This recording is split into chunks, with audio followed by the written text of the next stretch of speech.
Di sebuah kampung, Pak Pandir terdengar satu suara nyanyian. Rupa-rupanya, bawang merah sedang gigih, berlatih vokal.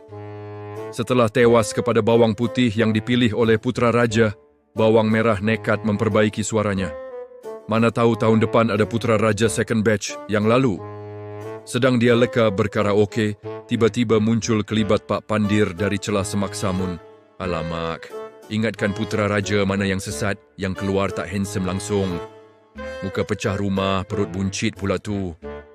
Hoi orang tua, siapa pula kau ni datang dari semak mengganggu aku berlatih ni? Tak nampak ke orang tengah sibuk pegang mic ni? Nak minta sedekah pergi rumah sebelah? Amboi, garangnya mulut. Jangan pandang rupa, dek. Kenalkan, aku Datuk Seri Pandir, utusan diraja dari istana. Aku singgah sini cuma nak tanya sikit jalan ke... Mendengar sahaja perkataan utusan diraja, muka bawang merah terus berubah 380 darjah. Matanya bersinar-sinar macam nampak jongkong emas. Fuh! Utusan diraja, tak dapat putra, utusan diraja pun jadilah. Janji payslip kerajaan, nak buat loan Honda confirm senang lepas. Boleh duduk kuartus istana ber-aircon. Mak! Mak kundur, merah dah jumpa jodoh VVIP merah, Mak. Belum sempat Pak Pandir habiskan ayat nak tanya arah jalan. Bawang merah dah pecut lari cari mak dia. Pak Pandir yang termengah-mengah akhirnya sampai di hadapan Mak Kundur dan bawang merah. Perutnya masih bergegar, menahan semput.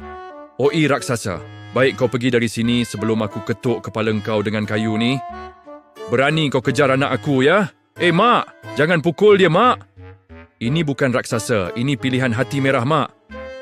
Merah, kalau kau sakit otak, mari Mak bawa pergi buat rawatan. Takkanlah kau dah tak dapat nak bezakan antara manusia dengan raksasa buncit ni. Amboi-amboi makcik, memang mulut tu tak ada filter ke, ha? Aku ni Datuk Seri Pandir, utusan diraja tau. Biar betul utusan diraja. Minta tengok kad ID officer sikit macam tak meyakinkan je. Nak order makan pun orang dah scan QR code sekarang ni.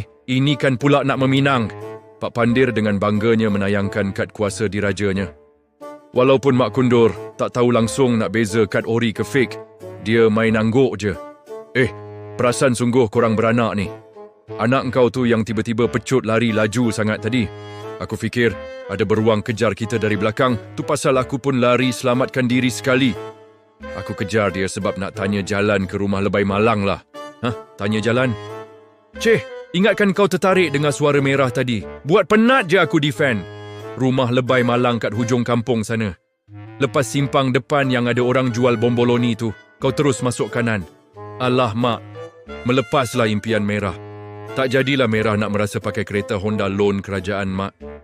Yang mentinggalkan bawang merah yang kemurungan tak dapat kereta Honda. Pak Pandir melangkah megah menuju ke simpang bomboloni untuk bertemu Lebay Malang.